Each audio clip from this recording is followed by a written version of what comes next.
네, 경제 현안을 보다 쉽게 풀어보는 경제 읽기 시간입니다. 오늘도 다양한 경제 이슈들 권혁중 경제평론가와 함께 나눠보겠습니다. 어서 오십시오. 네, 안녕하십니까? 예, 예. 코스피가 변동성이 굉장히 심했는데 네. 장 초반에 9,000선에 다가섰는데 지금은 어떤 상황인 거예요? 네, 지금 거의 9,000선에 다가가고 있다. 이렇게 예. 아직은 9,000선이 안 됐고요. 아, 그래요? 네, 한 8,927선에서 이제 엎치락뒤치락 하고 있는데요. 최근에 왜 이렇게 왔다 갔다 하는 거예요, 이렇게? 근데 변동성 자체가 심했던 이유는 아시겠지만 단일 종목 레버리지 ETF가 승인된 이후부터 예. 이 변동성이 심해질 수밖에 없는 이제 구조로 가는 거죠. 네. 이미 다 아시겠지만 예. 오르면 계속적으로 크게 오를 수밖에 없는 거고, 왜냐하면 한 3시쯤 예. 오후 한 3시쯤 되면 유동성 공급자들이 이제는 이 2배를 맞추기 위해서 사실상 물량을 조절하거든요. 예. 그러다 보니까 그 전에 오르면 더 크게 오를 수밖에 없고 하락하면 더 크게 떨어질 수밖에 없기 때문에, 그래서 이제는 단일 종목 레버리지 ETF 요것 때문에 사실상 변동성이 심해지는 장이 가고, 예. 매번 말씀드리지만 네. 이제 반도체 삼성전자, SK하이닉스의 이 주가 추이는 예. 뭐 오르면 뭐 10%, 오늘도 네. 마찬가지죠. SK하이닉스 같은 경우에도 11% 그러게요. 지금 오르고 있는데, 그러니까 상승폭이 더 커지고 있습니다. 시간이 예. 갈수록. 그러다 보니까 이렇게 변화폭이 굉장히 클 수밖에 없는 이런 상황으로 이제 앞으로 갈 거예요. 그렇기 예. 때문에 그걸 적응하셔야 됩니다. 뭐 레버리지 ETF 없애지 않는 이상은 예, 예. 근데 없앨 수도 없잖아요. 네. 이미 시총이 14조 원이나 몰려 있기 때문에 뭐 이거는 없앨 수 없고요.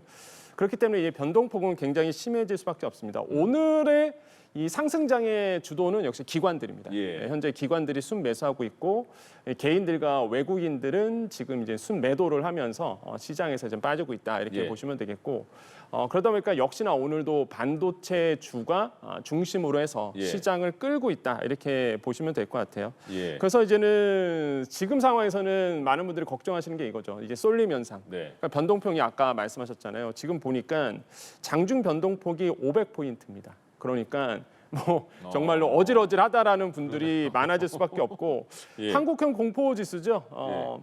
이 공포지수가 지금 94선을 넘어섰거든요. 이거 예. 말이 안 되는 선이에요.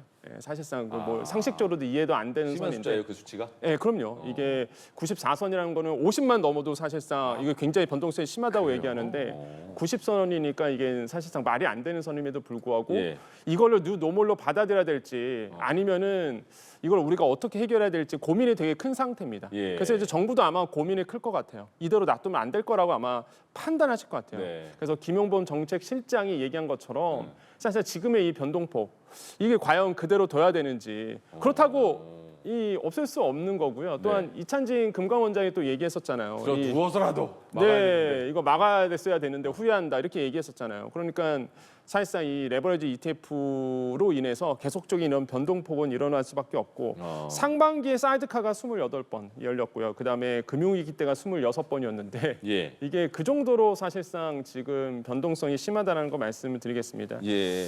지금 또 보셔야 되는 게 네. 그 이제 비트코인도 이제 같이 보셔야 돼요. 네. 아, 코인 얘기 오랜만이네요. 예, 코인 자체가 지금 6만 달러 밑으로 한번 깨졌습니다. 아, 예. 이게 얼마 전에 한번 깨졌었는데 네. 다시 깨졌거든요. 그러다 보니까 밑으로 내려갔는데 20개월 만에 최저치예요. 아시겠지만 비트코인 투자하신 분들은 작년 10월에 공포였습니다. 작년 10월에 마진콜이 일어났었어요. 선물 시장에서. 그러니까 그 당시에 이제는 그 트럼프 대통령의 관세 이슈 때문에 예. 시장이 한번 발작했었거든요. 네. 그때 한번 훅 빠졌었습니다. 그때 이제는 빚내서 투자하신 분들, 기관들도 마찬가지고요. 예. 그때 마진콜이 일어나면서 시장이 완전히 그때 무너졌거든요. 그때 이후부터 회복이 안 돼요, 지금까지. 그래서 이제는 비트코인에 대해서 지금 예. 상황에서 이제 많은 분들이 걱정하는 거고, 그러면 지금 상황에서 그럼 어떻게 해야 되느냐? 네. 일단 제 개인적 판단은 그렇습니다. 저도 이제 포지션 정리를 했는데 예. 사실 그 비트코인에 작년 하반기에 들어갔던 분들이라든지 작년 상반기에 들어가신 분들은 이제 금리 인하를 보고 들어가신 분들이 꽤 많거든요. 네. 이제 금리 인하, 그 당시에는 그랬습니다. 금리 인하 시그널이 있었기 때문에 야, 금리 인하하면 당연히 비트코인에 대한 값어치는 더 뜰 거다. 그때도 뭐 엄청나게 붐이 불었지만 예. 더 뜰 거다라는 생각에 이제는 매수하신 분들이 많은데 갑자기 분위기가 완전히 바뀌었죠. 예. 전쟁 이슈로 인해서 이 물가 급등으로 인한, 유가 급등으로 인한 분위기가 확 바뀌면서 금리 인상 쪽으로 완전 바뀌었잖아요. 그러면 비트코인에 대한 호재가 없어요, 지금. 네. 아무리 찾아봐도 호재 자체가 찾아보기 힘들고 예. 스트래티지 기업도 절대 우리는 비트코인 팔지 않을 거다라고 했는데 비트코인 소량 팔았잖아요. 예. 그러니까 이런 걸 보더라도 상황 자체가 좀 많이 바뀌어 있다. 물론 반론하시는 분도 있습니다. 소량 팔다가 더 많이 매수하지 않았느냐 이렇게 뭐 반론하시는 분도 계시는데 예. 그 팔았다라는 게 저는 굉장히 상징성 있는 거예요. 절대 팔지 않겠다라고 얘기했다가 어쩔 수 없이 이제는 배당이라는 이슈 때문에 사실 소폭 팔았던 부분이 있었거든요. 예. 그다음에 뭐 다시 많이 매수를 했지만 그래도 지금 그러다 보니까 비트코인에 대한 금리 인상에 대한 압박이 예. 당분간은 시장을 더 누를 수 있다 이렇게 생각을 해봅니다. 트럼프 대통령은 코인에 대한 그 혜택이 아니에요 이제.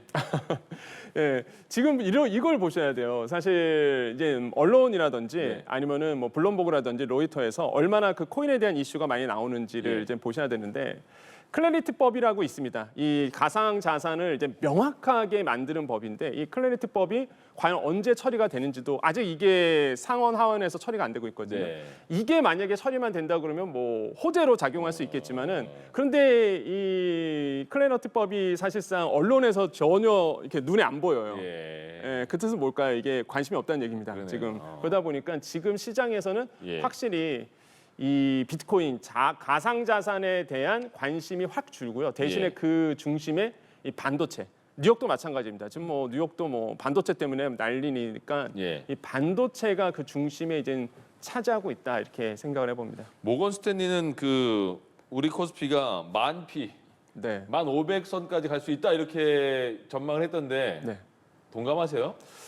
저는 뭐 반도체 랠리가 살아있느나 뭐 충분히 뭐 가능하다라고 좀 보여집니다. 예. 왜냐하면 반도체가 지금 만약에 삼성전자, SK하이닉스 또한 뭐 소부장까지는 모르겠습니다. 네. 확실히 이런 이 SK하이닉스나 삼성전자가 지금 PER이 너무 낮잖아요. 그러니까 마이크론 대비해서 네. 마이크론이 지금 한 10배 정도, 11배 정도 가치를 받고 있는데 네. 우리는 뭐 SK하이닉스 같은 경우는 6.7배, 삼성전자도 한 6.8배 정도, 7배 네. 정도 이렇게 된단 말이에요. 그러다 보니까 아직 주가의 상승폭은 남아 있다. 그만큼 마이크론 보시면 아시겠지만 이 영업이익이 너무 잘 나오고 매출액도 너무 잘 나오는 거죠. 숫자가 어마어마하던데요. 네, 그래서 아마 삼성전자와 SK하이닉스도 아마 어닝 서프라이즈 기록하지 않을까라는 시장의 기대치가 높아요 일단. 그러다 보니까 선행 PR을 보더라도 아직 예.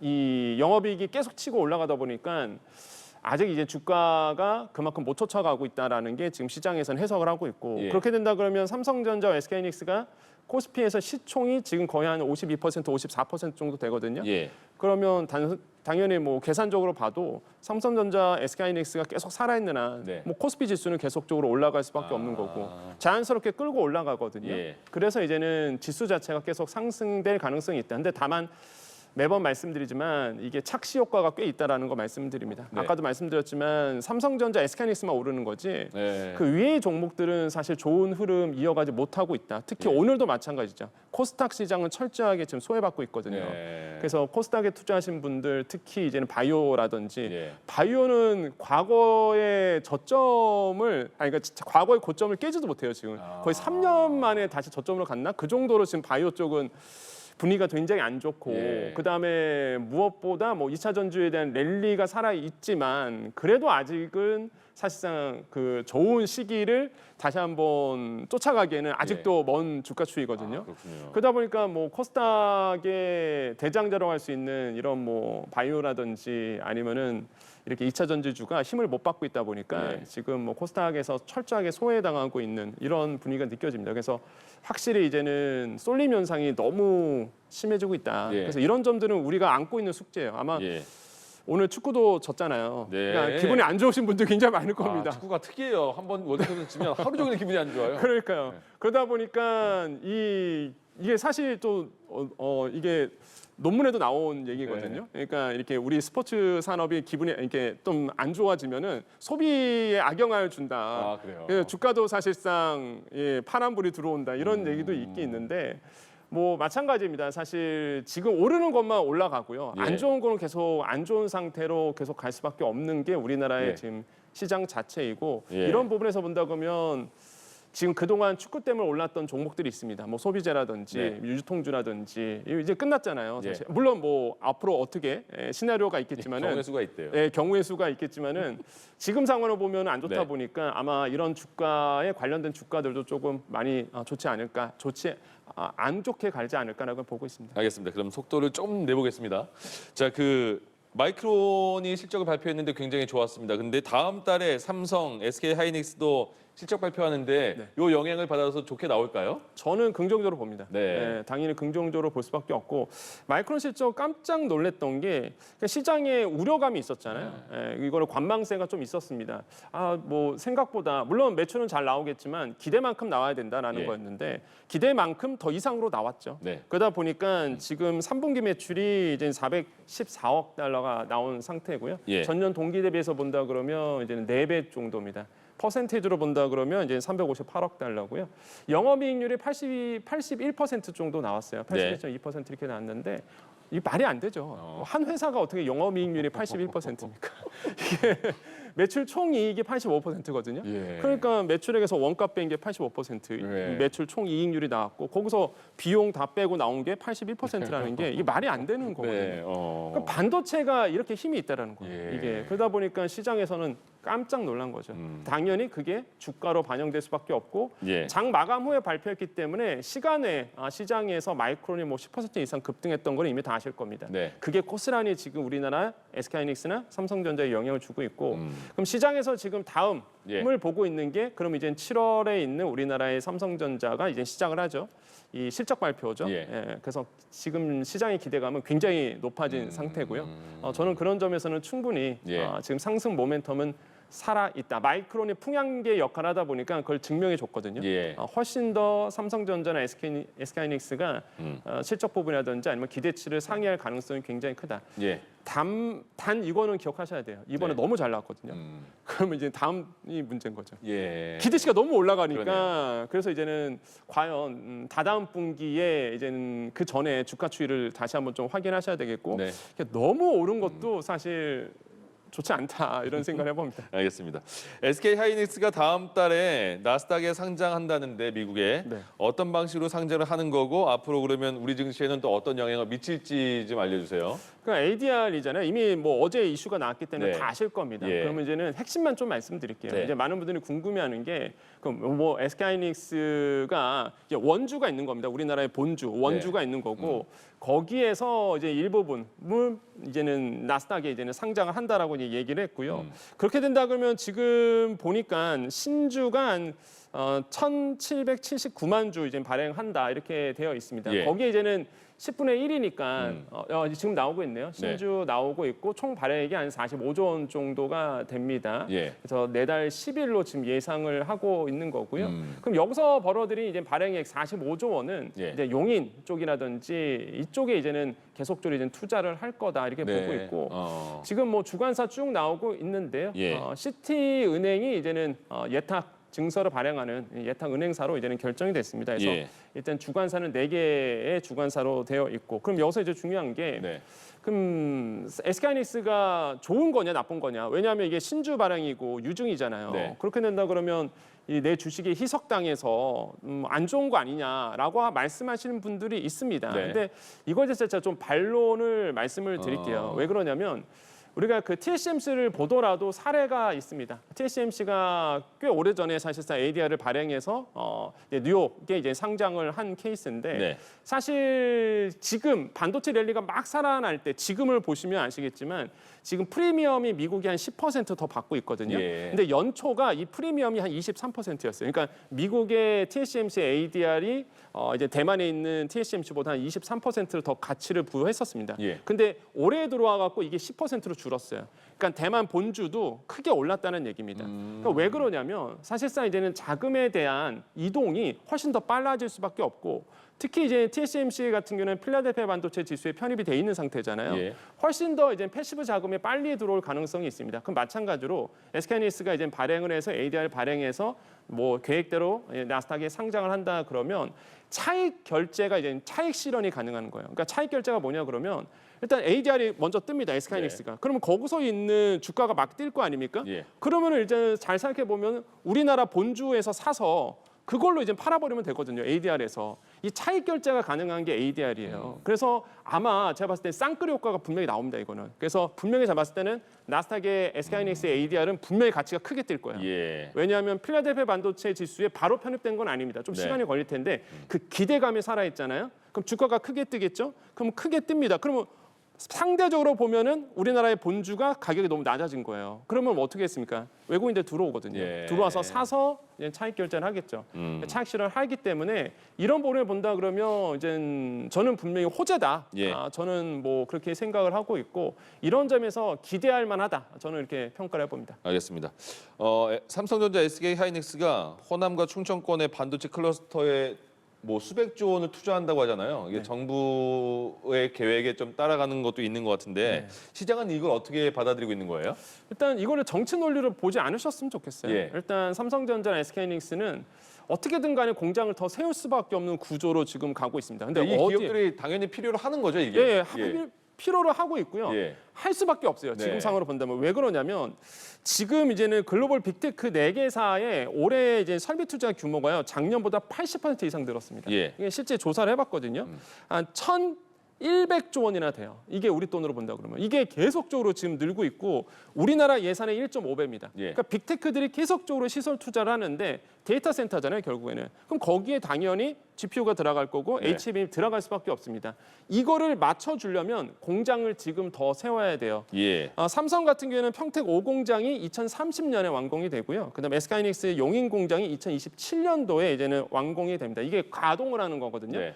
이거 가지고 이제 역부족이라는 거예요. 이걸 맞춰주기가. 예. 그러면 지금 일단 공장을 세워야 됩니다. 그러면 어디다 세우냐가 이제 가장 큰 화두인데 예. 이제 정치권에서는 이제 호남 쪽, 그다음에 충청 쪽에서 지금 얘기를 하고 있는 거고, 뭐 기업인들도 어차피 지금 세워야 되는데 네. 어디에 세워야 될까라는 걸 이제 정부와 논의 중에 있는 거죠. 왜 그러냐면 아시겠지만 데이터 이 공장, HBM 공장을 세운다, 반도체 공장을 세운다는 거는 전제 조건이 예. 전기예요. 그렇죠. 그냥 용수입니다. 예. 이거는요 정부가 해줘야 되는 일이에요. 뭐 아무리 뭐 삼성전자가 전기 주세요 해서 뭐 전기 끌어올 수 없는 거잖아요. 예. 그 클러스터를 만들어줘야 되거든요. 이건 정부의 역할입니다.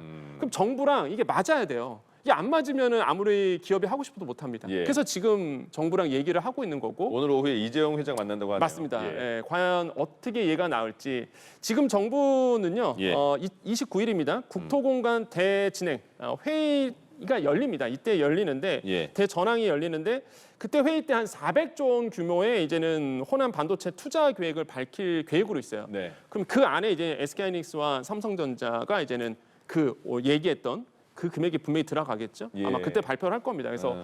그래서 아마 지금 논의 중에 있는 것 같고요. 그러다 보니까 지금 시장에서는 아마 긍정적인 예가 나올 거다. 분명히 예. 이제 호남 쪽이라든지 이제 충청도 쪽에서 새로운 공장을 세우는, 그러니까 전공 정도 세우고 후공 정도 세울 겁니다. 예, 그래서 아마 그렇게 발표를 할 거라고 보고 있고, 예.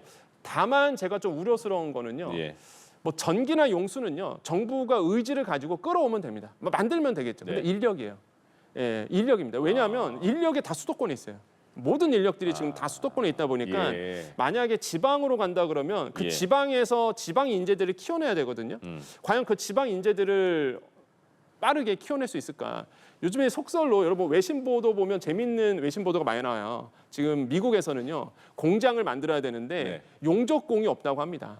용접공을 이게 학습을 시켜갖고 예. 단기간에 막 공급을 해주고 있어요. 왜냐면 공장을 세워야 되는데 용접할 사람이 없는 거예요. 네. 그 정도로 지금 미국 안에서도요 인력난이 상당합니다. 심지어 용접공도 없을 정도예요. 그러니까 우리나라도 마찬가지죠. 이게 예. 지방에 일할 수 있는 인재들을 좀 키워내야 된다는 숙제를 아마 지방 정부들은 가질 수밖에 없다. 이게 현실화돼야 된다고 말씀드립니다. 그렇군요.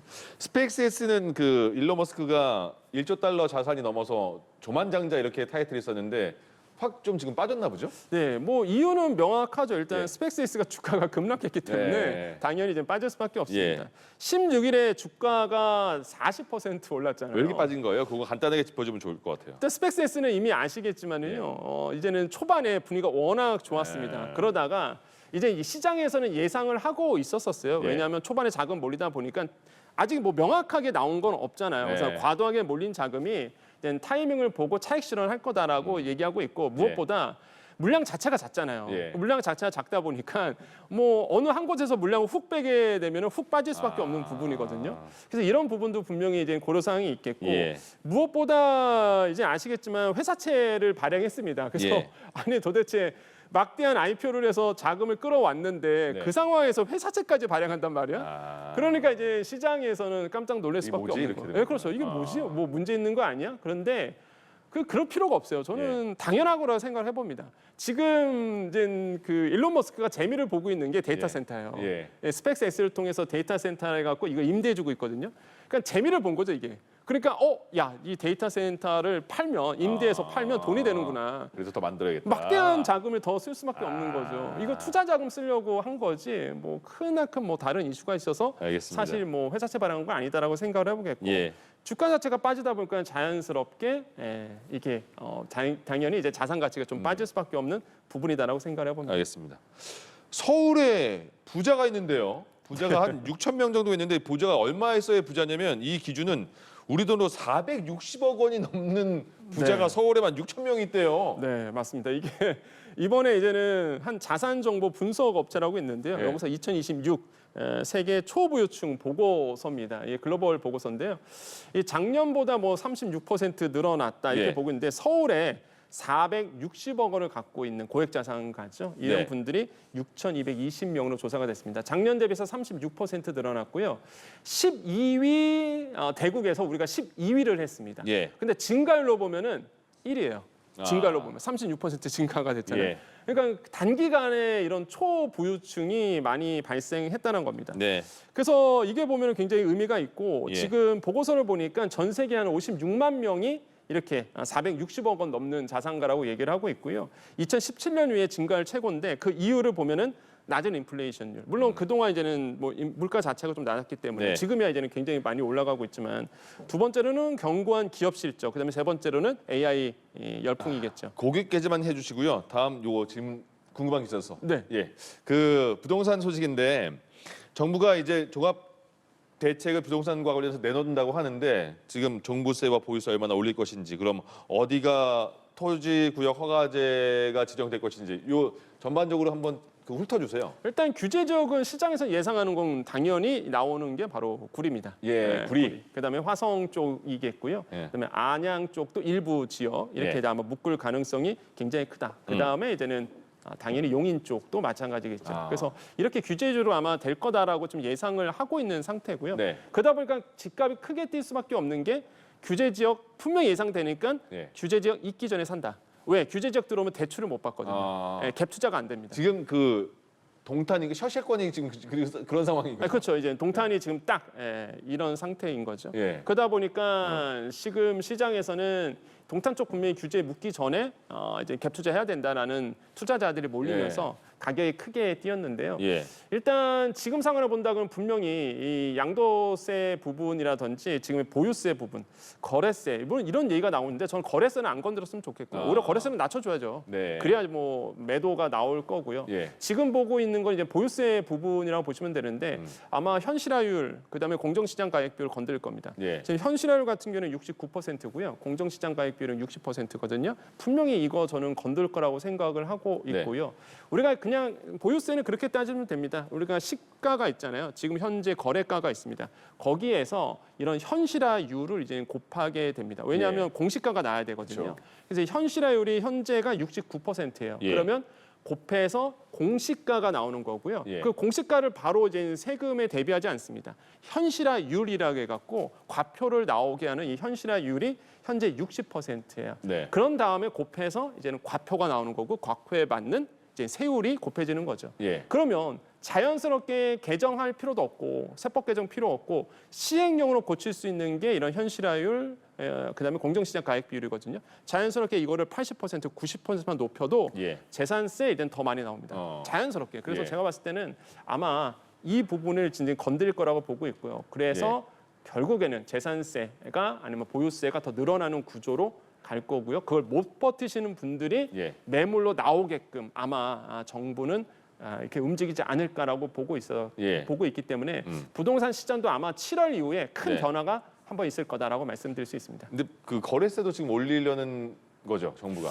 근데 저는 개인적으로 안 했으면 좋겠다는 예, 생각을 많이 해요. 왜냐하면 거래세를 올리게 되면 예. 일단 매물 잠김 현상은 더 일어날 수밖에 없다라는 거죠. 그래서 예. 많은 전문가들이 얘기합니다. 오히려 네. 보유세는 높이되 이 거래세는 낮춰줘야 된다. 이게 사실상 전 세계의 부동산 추이거든요. 예. 근데 우리나라는 사실 이거 거꾸로 가면은 매물 잠김 현상이 더 일어날 수밖에 없어요. 그러면 매물 절대 안 나옵니다. 알겠습니다. 저도 아마 안 내놓겠죠.